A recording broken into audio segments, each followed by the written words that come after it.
Welcome back, Cyber Explorers. It's Alfie, and in this video we'll explore together with this step-by-step guide, how to create a USB recovery drive in Windows 10. So without further ado, let's get right into it. Creating a USB recovery drive in Windows 10 directly from within the operating system is a straightforward process. Here's how you can do it.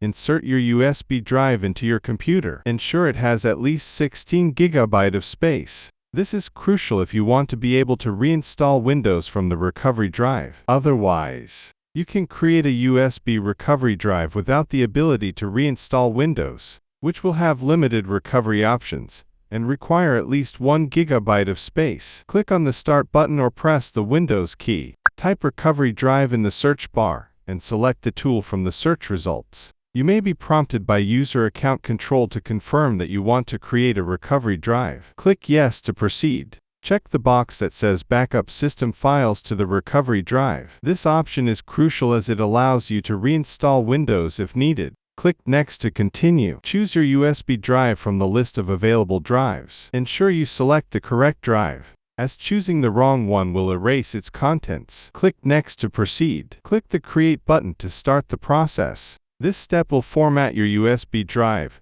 and copy the necessary files. It may take some time, so be patient. Once the process is complete, safely eject the USB drive from your computer. Store your recovery USB in a safe place. Whenever your PC runs into trouble, you can boot from this drive and use the recovery tools to fix issues or reinstall Windows 10 if needed.